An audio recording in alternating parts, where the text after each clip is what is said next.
Yeah, I heard you say once that Mike takes us out to Venus, and my job is to kind of like reel us back into Earth, reel us back to reality a little bit. And as a big fan of the show, and also someone who wants to get better and better at podcasting, is there a time where you felt like you were particularly stuck on Venus, that you had to sort of assert your presence or kind of reel things back in, that stands out, like a moment on the podcast that could have went sideways and then you were able to bring things back to earth? Anything that stands out with a particular guest or particular moment?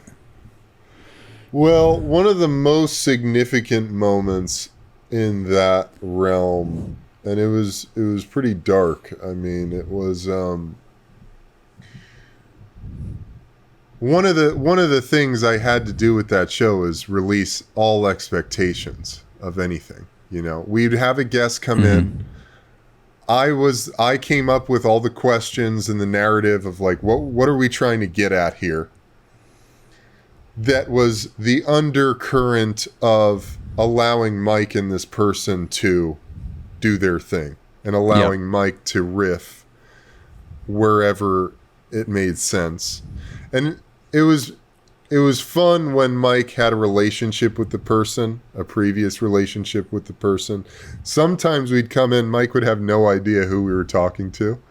Like the Joey Diaz one was funny in particular because Mike had no idea who Joey Diaz was. Yeah, I feel like that almost makes it better in some ways. Because if you're doing the research to set Mike up, kind of set the stage, and Mike has no idea, it's almost like who knows what's going to happen, and then things play out.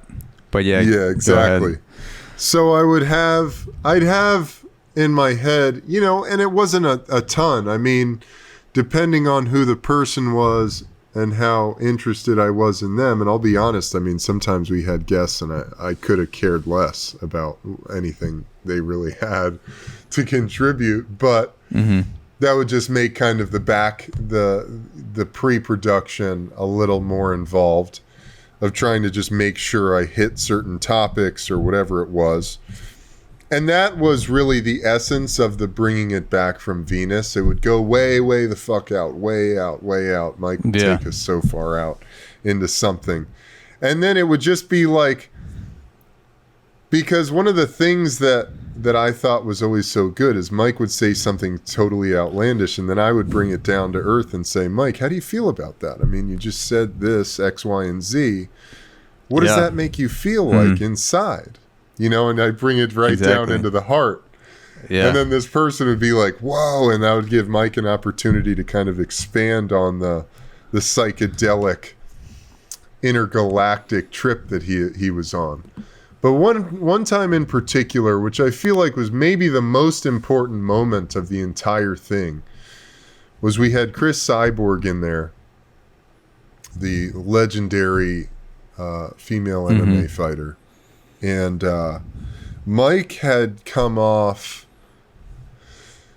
a handful of 5-MeO DMT experiences that had really rocked his world, and he was sort of on the edge of maybe it had been too much what he had seen and experienced, and he felt full of shame, and he felt like he wasn't good enough to be alive, you know. And I let him do his thing, and it was so, I was in tears. I was so moved by it. Like, I was heartbroken listening to this guy say this. And I just had to bring it back, and I said to him, you know, Mike, you had to go through all of that stuff so that you could change the world and talk about it. Because you have no idea how many people's lives you're changing, even saving, by being able to express these things. You know, so that was one moment where, and that episode ended, and I had to fucking take a long walk outside because I felt so, and that was a lot of it, man. You know, I'm a deep empath, and I feel energy. heavily. And with Mike, it was a constant process of making sure I was doing what I needed to do to get myself clean and clear of, because it would just be this soul blasting of karma and energy happening in the room. Yeah. And I would have to do all sorts of things to make sure I got myself clean and to make sure that I was coming into every episode clear and free of whatever energy had been dispersed throughout the last session.